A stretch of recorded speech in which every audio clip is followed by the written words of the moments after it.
We're back, boy. Back with it. Back at it with the shorts. Boy, oh boy. Look at this laptop stand. Might be worth more than the computer. Whoo! It's, what day is it? Oh, it's Wednesday. Whoo! Let's go. All right, we're gonna get to it today, and I'm gonna break it down, okay? This is gonna be an overall kind of look here, because I'm seeing the same damn thing, and to be honest, I'm about to get mine. We'll start with Amazon. I'll punk this stock. Jeff Bezos, that guy. Oh my God, did anyone sell the top better than Jeff Bezos? Did Elon Musk sell the top better than Jeff Bezos? Leave a comment down below.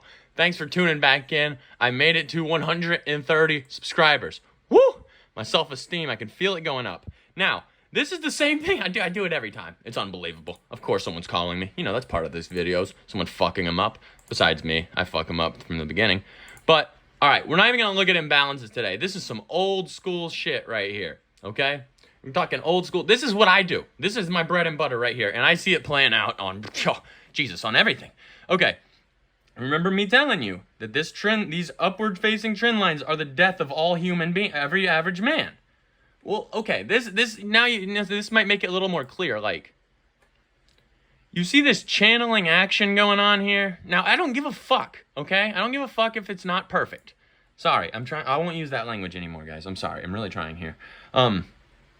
That's a measured move. I mean, that's probably right on the measured move where it's like hit right now. And I like, the point of this video is, like, I used to get burned on shorts all the time when I first started. And the reason why I am good at them now is because I've been burned in every possible way.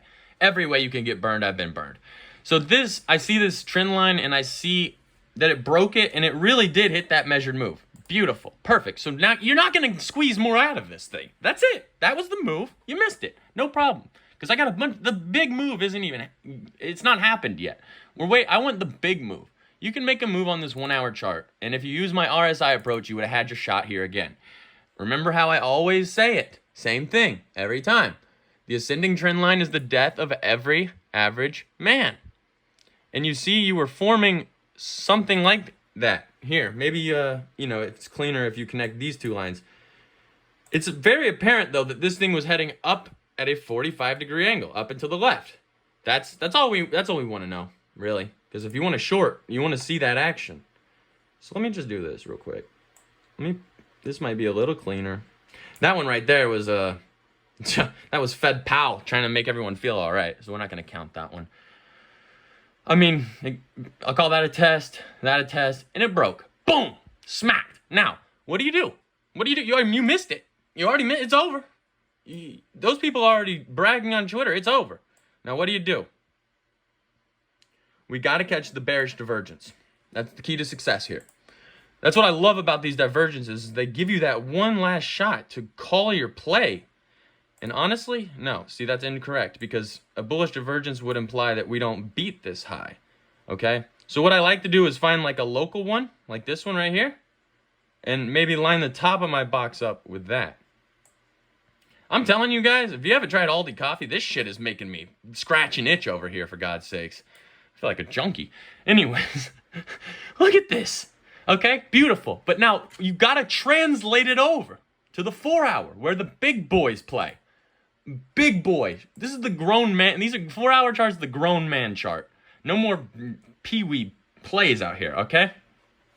So that box is in the same area. And I don't know how this always ends up working out, but it's a pretty decent approach.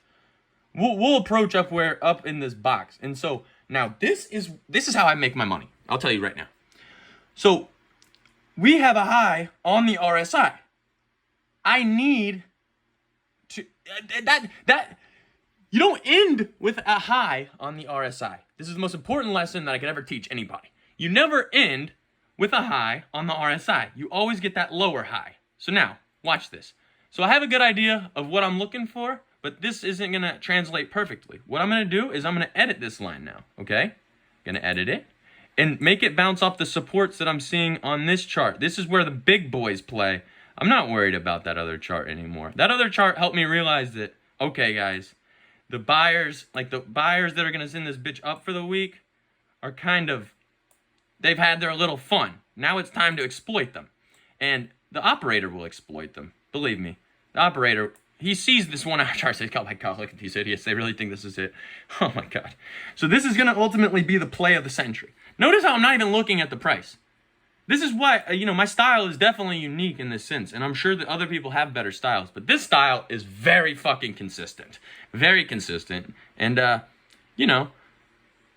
my trades are showing it so far because they're not impulse trades. So, like, I mean, dude, can I hit it on the fucking head any better? I'm trying not to, but it just keeps happening. It didn't want the smoke.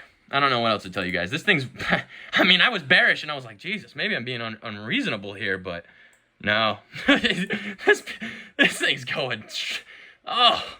I'll give you my quick Bitcoin advice while I'm at it here. My advice is that if Bitcoin does hit $9,000 and you don't have any money to buy it, then you messed up. If it's $11,000 and you don't have money to buy it, you messed up. I'm not telling you that buying at these levels is a bad idea. I'm just saying it would be a horrible idea to not have any money to buy if we hit 9,000. Is that okay? Does that make sense? Like, start a 2-week average in. I mean, for God's sakes, you do realize these bear markets last a long time. Do a 2-week buy. I mean, you can start your average now. It's a good time, I would say, to start averaging in. But I wouldn't expect to go higher. I mean, look at this. This thing ain't got nothing. That's the old... I don't even know what I've never seen anything like it. That's that McDonald's... Boy, that's that McDonald's arch. Oh. I don't even know how to analyze this thing. The only thing I could do is just go check out the RSI. And that's going to say, you're probably going to get a decent little bounce here. Shit, that's hard to say at this point. But anyways, you'll see that this same kind of thing with the Amazon. I'll go back to the traditional tech stocks I'm about to punk. Oh, yeah. See, dude, this is just hilarious. It's just sad. So you can see I was already on this channel's ass. Man, I must have been drawing this on a 30-minute chart. That's weird. Let me pivot this out and see if we can find the play. Is there a play to be made here on this 1-hour chart? It's the same stuff. These things are starting to back test these upward-facing trend lines. You know what? I like that. Those two look to be nice. And I'll just say that it hit that one. And that this was, an anomaly type situation where it went underneath that line but recovered. Now, here we are. Same thing. Don't short it right now. You're going to get fucked. If you want to long it, that might be a decent idea for like a scalp play. But you got to wait. What did I say? It never ends with the high on the RSI. We've got to come up here. Now, let me adjust my box. This data wasn't here before, but now it is. So now I can adjust my box. What do? Around this high is where it should max out. Okay? So that, that's about as close as on this Aldi coffee, guys. I'm sorry, my fingers aren't very steady, but and then maybe we'll draw it down to these highs, just suggesting that it hits somewhere in this range. And these plays take time. We all know my plays take time. Okay, that's gonna catch that. That's gonna be the hit you want to catch. Now, again, this is on the 1 hour, but this is okay because we are not mid-range at all here. We're actually, by the time this happens, we're gonna be up here. We're gonna be up here. That's not in the middle, and you're not shorting something down here. Okay, that's okay. Now, just briefly, I will check in on y'all with my silver junior trade. Let's see what bath I'm taking here. Adding my hedge. Holy hell! Look at the beating this thing just took. Jesus Christ, have mercy. Well, I have my good phone over here. I bet my hedge plays are doing all right. Yeah, because those were at $10. So, picking up that hedge play the other day was a great play there. What happened? Did Putin just bomb somebody? I mean, Jesus Christ. Look at that heater. All right. So, again, this is why this is a weekly. Like, come on now. These plays, you don't even look at a weekly chart if you're going to punk out. That's what I'm going to tell y'all. Don't look at a weekly chart if you're going to punk out over one day. My thesis is we don't break this red line right here. And that's at the bottom of the big candle. There's nothing to worry about. This is why you have to play spread options when you go long like this. You can't get cucked on these options. My overall thesis stands. I don't see a problem to freak out. That is a Putin candle. Don't get me wrong. That's a bit alarming.